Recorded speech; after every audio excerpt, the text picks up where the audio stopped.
अजीज दोस्तों, अस्सलाम वालेकुम, नमस्ते, सत श्री अकाल, जय जिनेंद्र, गुड आफ्टरनून।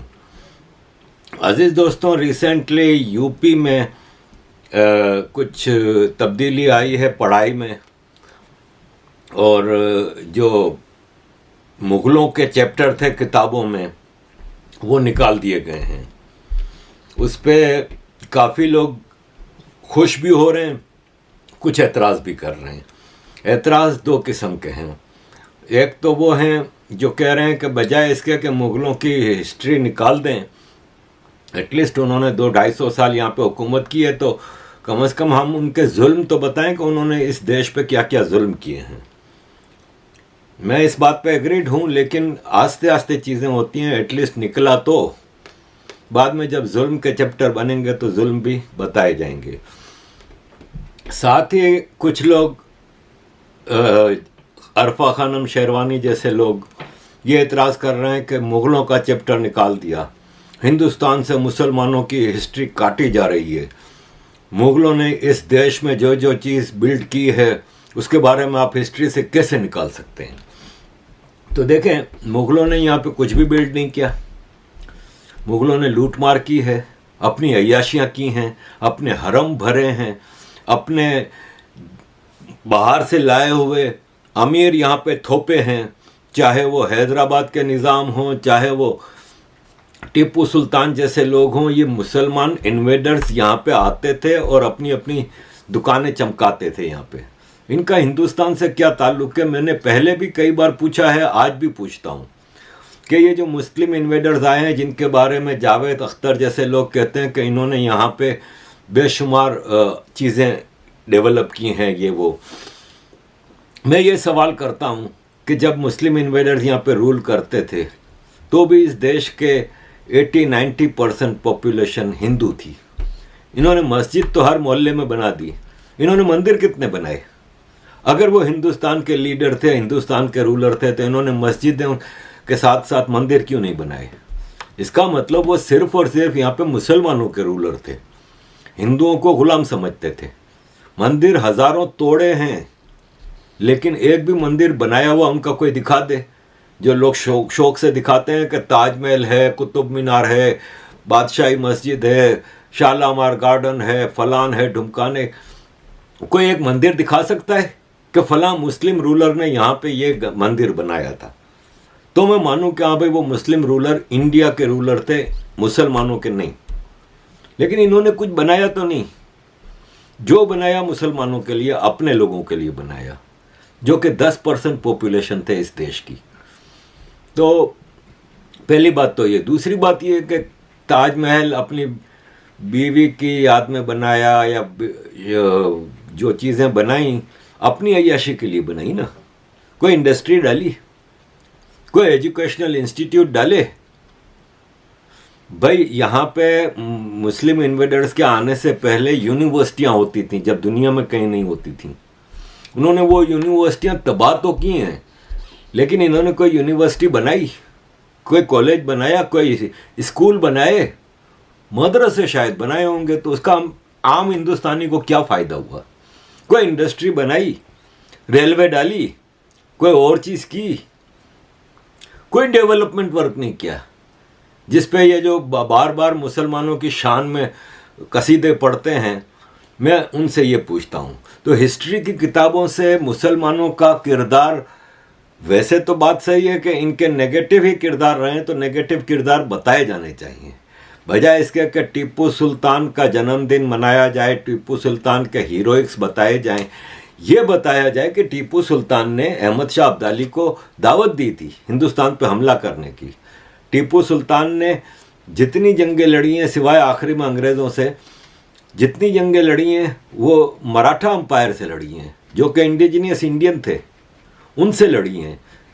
टीपू सुल्तान ने मस्जिद बनाई, बेशुमार मदरसे बनाए, टीपू सुल्तान ने एक भी मंदिर नहीं बनाया। तो ये सब चीज़ें बतानी चाहिए। इसी तरह हमारे हिस्ट्री बुक से जो असल हीरोज़ हैं उनको या तो गायब भी कर दिया गया, ये बहुत ही मिनिमाइज़ कर दिया गया है। आज़ादी की जंग और आज़ादी की जंग के फ़ौरन बाद, आज़ादी के फ़ौरन बाद 47 के बाद जो हीरोज़ बताए जा रहे हैं, बड़े बड़े कद करके इनके, वो उनके कद बहुत छोटे हैं, ज़्यादातर नेगेटिव हैं। उस पर पहले भी कई चीज़ें कर चुका हूँ मैं, नेहरू ख़ानदान का या बापू का, ये सब जिनके बड़े कद थे, वल्लभ भाई पटेल जी, डॉक्टर अंबेडकर जी, नेताजी, बड़े बड़े जिनके कद थे उनको मिनिमाइज़ किया हुआ है, तो वो बताने की ज़रूरत है। तो अजीज़ दोस्तों, मेरे मित्र, मेरे गुरु, मेरे दोस्त पुष्पेंद्र कुलशेस्त्रा जी आपको डॉक्टर अंबेडकर जी के बारे में चीज़ें बता रहे हैं, आई ओपनिंग हैं।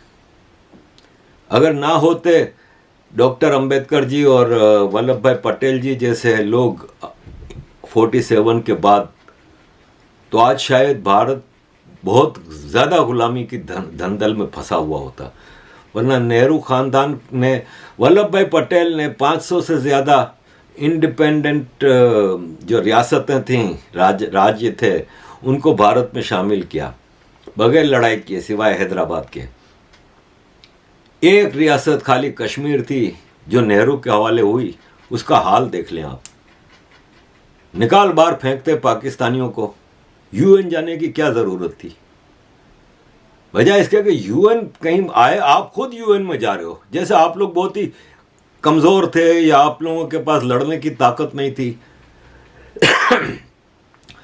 कश्मीर का आपने ये हाल किया, बाकी सब रियासतें तो वल्लभ भाई पटेल जी ने इसी तरह कॉन्स्टिट्यूशन, फिर कॉन्स्टिट्यूशन में अगर अंबेडकर जी जैसे लोग ना होते तो ये सेक्युलर कॉन्स्टिट्यूशन, मुस्लिम कॉन्स्टिट्यूशन, शरिया लॉ आ जाता है यहाँ पे। तो सुनिए ज़रा पुष्पेंद्र जी को कि वो बता रहे हैं कि किस तरह यहाँ पे अंबेडकर जी जैसे हीरोज़ भी मौजूद थे। थैंक यू वेरी मच अजीज दोस्तों फॉर ऑल योर सपोर्ट। आपके लिए आपके पुराने नेताओं में से हो सकता है आप उन्हें अपना नेता न माने, लेकिन आपको वो मजबूत करके गए, लेकिन आपको सुनने की क्षमता ही नहीं है। आपको सुनी सुनाई बातों का प्रचार करने का शौक है, जो दिल चाहे। गणेश जी ने दूध पी लिया, कैलिफोर्निया में पिला दे, खुश, इसी बात से खुश। B.R. अंबेडकर का नाम सुना है? हां या ना में बताइए। B.R. अंबेडकर ने किताब लिखी है, उस किताब का पेज नंबर भी बताता हूं और क्या लिखा है यह भी बताता हूं। B.R. अंबेडकर पे तो कोई शक नहीं है कि वो हिंदूवादी थे, कोई ब्राह्मणवादी थे, कोई ठाकुरवादी थे। उस समय के दौर में सबसे ईमानदार आदमी था।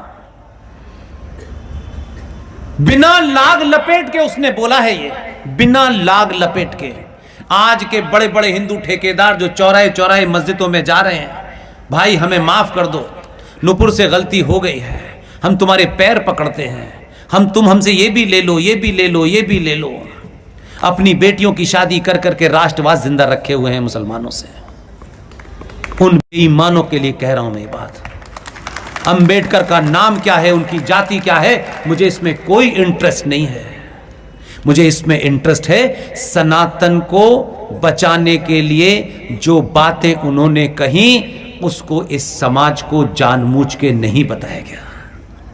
जैसे आचार्य जेबी कृपलानी की किताब गायब हुई, ये भी किताब गायब होने के कगार पर थी कि हम पागल आ गए और ढूंढ लाए। इसलिए मैं अपनी तरफ से कुछ नहीं कह रहा हूं, ये अंबेडकर ने कहा। भारत के सारे मुसलमानों को पाकिस्तान भेज देना चाहिए। अभी ताली बजाने का बहुत मौका मिलेगा, सुन लीजिए। पेज नंबर 123, मुसलमान भारत में रहेंगे तो यहां कभी सांप्रदायिक शांति नहीं हो सकती। 125 नंबर पेज। मुसलमान भारत के खिलाफ जिहाद छेड़ सकते हैं, पेज नंबर 297। मुसलमान कभी भी हिंदुओं की सरकार स्वीकार नहीं करेंगे, पेज नंबर 303। मुसलमान शरिया कानून को देश के कानून से ऊपर मानते हैं, पेज नंबर 294।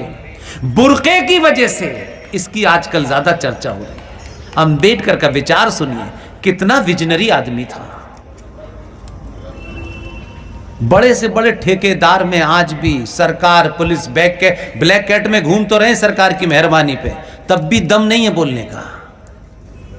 अंबेडकर ने कहा बुर्के की वजह से मुसलमानों में यौन विकृति पैदा होती है, यानी सेक्सुअल डिसऑर्डर के शिकार हैं। Page number 231। मुसलमान समाज सुधार के प्रबल विरोधी हैं, पेज नंबर 233, 234। और आखिर में उन्होंने कहा मुसलमान देशभक्त नहीं हो सकता, 332। इस किताब को आप खरीद सकते हैं। हमने इतना बवाल खड़ा जरूर कर दिया है हर मन से चिल्ला चिल्ला करके। हमने कहा कि हो सकता है कि जिसने भी किताब छापी हो, न हमारे पास इतना पैसा है, न हमारे पास वो साधन है, लेकिन इन्हीं मंचों से हमने कहा कि जिसने भी ये रीप्रिंट करेगा कोई, हमें गारंटी है कि लाखों किताब तो वैसे ही बिक जाएगी। ये किताब हिंदुस्तान में मौजूद है, कहीं से भी खरीद सकते हैं। किताब का नाम है पाकिस्तान और पार्टीशन ऑफ इंडिया। उसके पेज नंबर से ली किताब है और ये शुद्ध रूप से B.R. अंबेडकर साहब ने लिखी है, जिन्हें हम संविधान का पिता मानते हैं। संविधान सभा की उस रिपोर्ट को पढ़िए जिस रिपोर्ट के अंदर अंबेडकर ने जो कहा वो किसी में कहने की हिम्मत नहीं थी। ये जो आज जिस धर्मनिरपेक्ष नाम की बीमारी से भारत का सनातनी हिंदू सबसे ज्यादा ग्रस्त है, उस वक्त भी कुछ लोगों ने यह सवाल उठाया कि भारत सेकुलर होना चाहिए। उसमें अयंगर जी भी थे, उसमें नेहरू भी थे, उसमें पटेल भी थे, उसमें अंबेडकर भी थे, लेकिन मुझे किसी का इतना माकूल जवाब नहीं मिला जितना जबरदस्त जवाब B.R. अंबेडकर ने कहा कि भारत के संविधान में सेकुलर शब्द की आवश्यकता नहीं है, और तथ्यों पे कहा। इसलिए ठेका सिर्फ सनातन का कुछ लोगों के पास है, ये मैं नहीं मानता।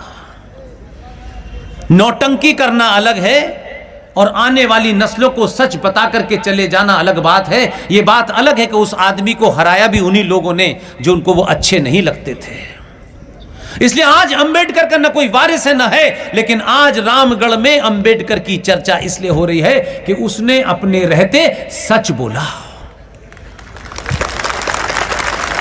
इसलिए उस बीमारी से नेता बाहर निकल जाएं कि हमारे रहते ही मूर्ति भी लग जाए, नीचे हमारा नाम भी खुद जाए।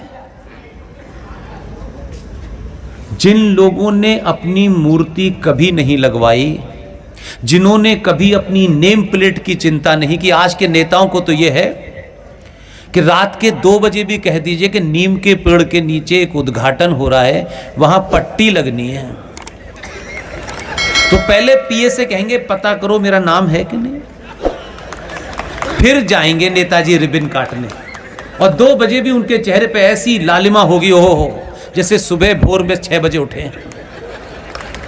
ये जीते जी अपना नाम, अपनी मूर्ति देखने की जो बीमारी है, जिन लोगों ने अपने रहते अपनी मूर्ति और पट्टी नहीं लगाई, आज उन्हीं लोगों को 2022 के इस दौड़ में जमीन से निकाल करके उन लोगों को इंडिया गेट पे खड़ा कर देता है।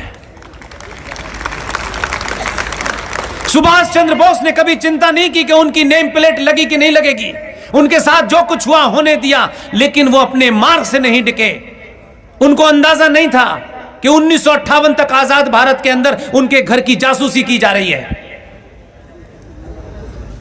एक खेल करके सुभाष को समाप्त करने की कोशिश की कि जहाज में उनका एक्सीडेंट हो गया है। अगर 45 में वो मर गए थे तो 1958 में बंगाल के उस घर में जासूसी किसकी कर रहे थे आप?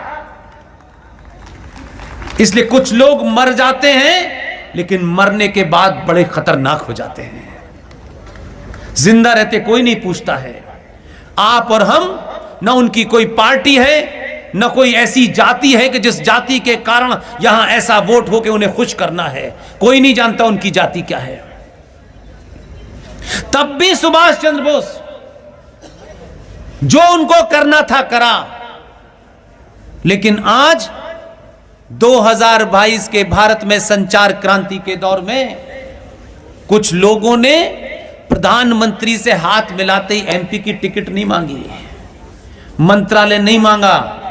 जब हमने कहा कि 5 मिनट मिलना है, आपको कोई बात बतानी है जो आपके सिवा आपके किसी सेक्रेटरी के माध्यम से भी नहीं कही जा सकती,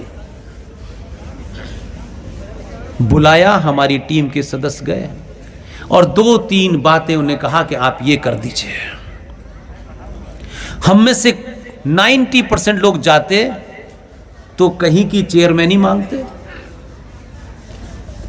2-4 गज बीघा जमीन मांग लेते, कोई फंड वंड मांग लेते, किसी को कहीं फिक्स करने के लिए मांगते। उन्होंने कहा कि सुभाष चंद्र बोस के जितने भी गुप्त कागज हैं उन्हें सार्वजनिक कर दीजिए बस।